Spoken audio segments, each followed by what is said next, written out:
नमस्कार मित्रों, जय सिया राम। मित्रों, आज के मेरे वीडियो का टॉपिक है काल सर्प दोष। आज मैं आपको ज्योतिष में एक चर्चित दोष या योग काल सर्प के बारे में बताने जा रहा हूँ। वर्तमान में ये काल सर्प दोष बहुत चर्चा में है। अभी 3-4 दिनों पहले एक ज्योतिष के जिज्ञासु सज्जन मुझसे इस योग के बारे में पूछने लगे, तो मेरे मन में आया कि क्यों ना इस विषय पर एक वीडियो बनाया जाए। और आज का मेरा वीडियो इसी काल सर्प दोष के विषय में है। मेरे मन में एक और विचार ये आया कि अन्य ज्योतिषियों से भी, ज्योतिष के विद्वानों से भी इस विषय पर उनकी राय ली जाए,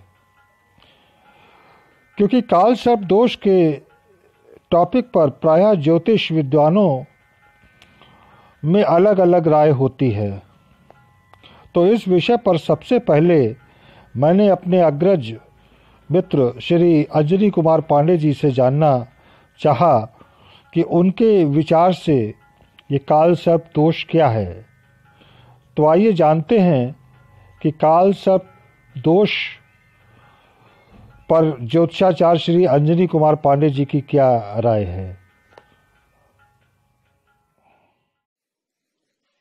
मैं हूं अंजनी कुमार पांडे।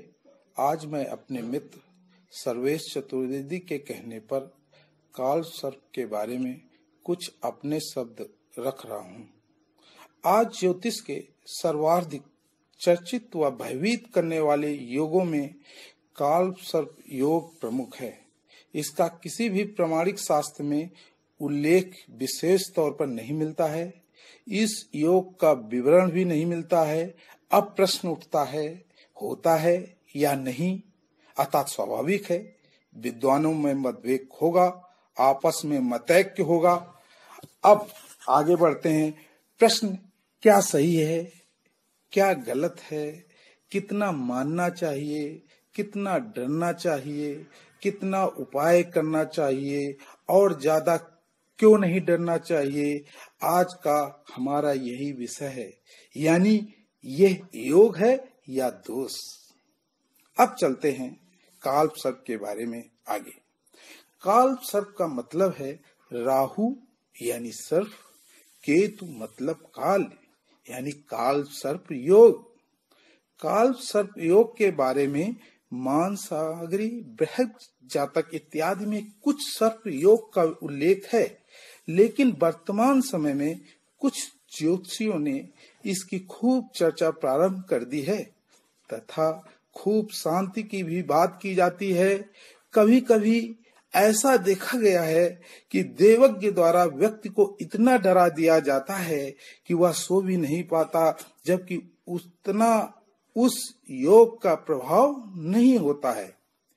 किसी भी बात को जानने के पहले सिक्के के दोनों पहलुओं को परखना चाहिए, तब उसके ऊपर कोई अपनी विवेचना करनी चाहिए। एक पहलू है सर्प को काल रूप, विषधर, मारक आदि बतलाकर खूब बदनाम किया जा रहा है, लेकिन इसका दूसरा पहलू भी है। यदि इतना सर्प पापिष्ट होता, कुकर्त्यवान होता, तो देवताओं को इतना प्रिय नहीं होता। यानी देवी देवताओं के पास उनको आश्रय मिलता है जो परोपकारी होता है, कल्याणकारी होता है, जिसके अन्य भक्त होते हैं। अब देखो, भगवान शंकर के पात्रों में सर्प प्रधान है, हरदम गले का हार बनकर शोभा देता है। शिवजी ही नहीं, भगवान विष्णु से भी सर्पराज शेषनाग का अमेध संबंध है। क्षीर सागर में कोमल शेष सैया पर भगवान विष्णु आराम करते हैं। इसी तरह जब कृष्ण के जन्म लेने पर जब मथुरा से गोकुल जा रहे थे तो शेषनाग जी ने अपनी सेवाएं दी थी। घोर विपत्ति के समय अंधेरी रात में जब तक वो पार नहीं हो गए जमुना नदी से, उनके साथ बने रहे। इसी प्रकार जब रामावतार हुआ तो शेषनाग जी ने भाई लक्ष्मण के रूप में मानव देह धारण करके राम जी की सेवा की। हिंदुओं में ऐसी धारणा है कि पित्त के रूप में सर्प हमारे घरों में वास करते हैं। इस तरह सर्पों को काल मानना कतई उचित नहीं है। अब चलते हैं ज्योतिष की तरफ। ज्योतिष शास्त्र में सर्प से राहु तथा केतु का संबंध जोड़ा गया है। राहु को मुख और केतु को पूंछ माना जाता है। यहाँ 7 ग्रहों की तरह प्रत्यक्ष ग्रह नहीं है, ये एक छाया ग्रह है। राहु तथा केतु 2 कटान बिंदु हैं। इनका संबंध पृथ्वी और चंद्रमा से है।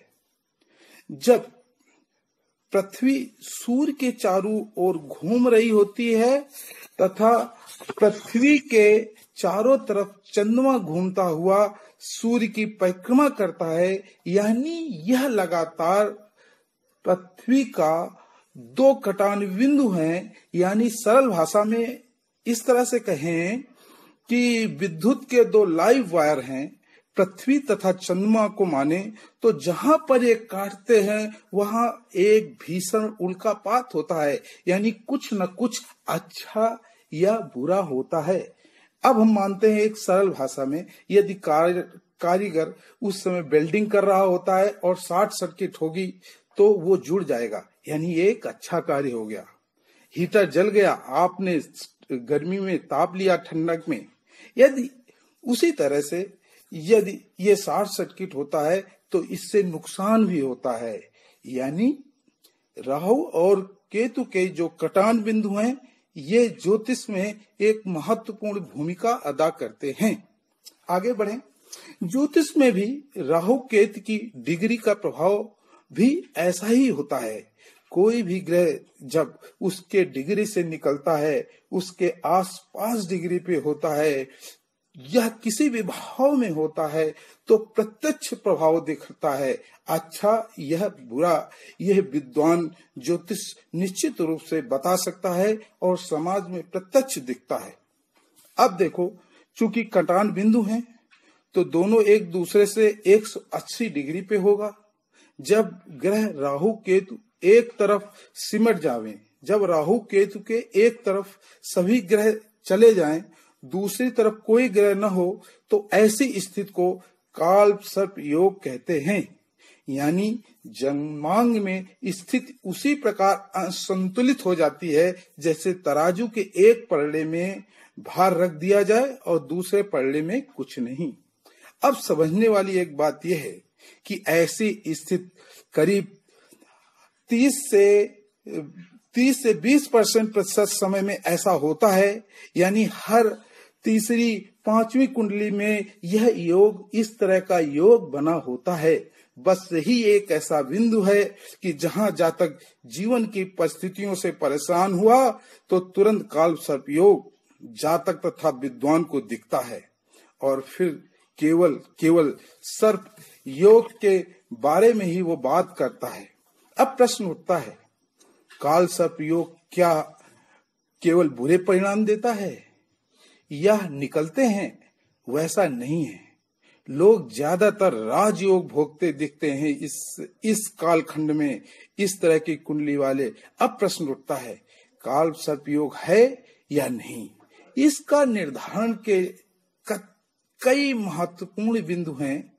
किस भाव से किस भाव तक है, ग्रहों की युति का क्या प्रभाव है, ग्रह का बल राहु से ज्यादा है या कम है, केवल देखकर सतही स्तर से विश्लेषण ठीक नहीं है कि आपके काल सर्प योग है। इन सभी मुख्य बिंदुओं को धैर्यता पूर्वक देखना चाहिए विद्वान को, तब उसके ऊपर कोई निर्णय लेना चाहिए। अब आगे बढ़ते हैं। कुल कुंडली में 12 राशियां हैं, 12 लग्न हैं, यानी कुल 288 प्रकार के काल सर्प के योग बताए जाते हैं। हाँ, समान रूप से 12 प्रकार के मुख्य योग हैं, अंतर काल सर्प योग, कुलिक काल सर्प योग इत्यादि। हाँ, आगे निश्चित रूप से कुछ अनिष्टकारी समय भी होता है जब किसी की कुंडली में यदि काल सर्प योग है तो उन समयों का विशेष ध्यान रखना चाहिए। जीवन के शुरू के 9 वर्ष, जीवन का मध्यकाल का समय 40 से 45 वर्ष, राहु की महादशा का समय, राहु की प्रत्यंतर दशा का समय, शनि सूर्य मंगल की अंतरदशा का समय राहु की महादशा में, और गोचर में कुंडली में जब काल सर्प योग बने और आपकी कुंडली में हो तब भी, और जब राहु और केतु जब जन्म कुंडली के समान अंश पर आ जाएं जो कि आपकी कुंडली में हैं, ऐसे समय भी होता है। अब आगे बढ़ते हैं। क्या काल सर्प योग की शांति? निश्चित रूप से आज की बहुत जगहों पे काल सर्प योग की शांति की होती है, जिसमें से कालहस्ती, शिव मंदिर, तिरुपति एक विशेष जगह है, त्र्यंबकेश्वर ज्योतिर्लिंग नासिक, त्रिवेणी संगम इलाहाबाद, त्रियुगी नारायण मंदिर केदारनाथ, इस तरह से काफी स्थान है जहाँ पर काल सर्प की शांति कराई जाती है।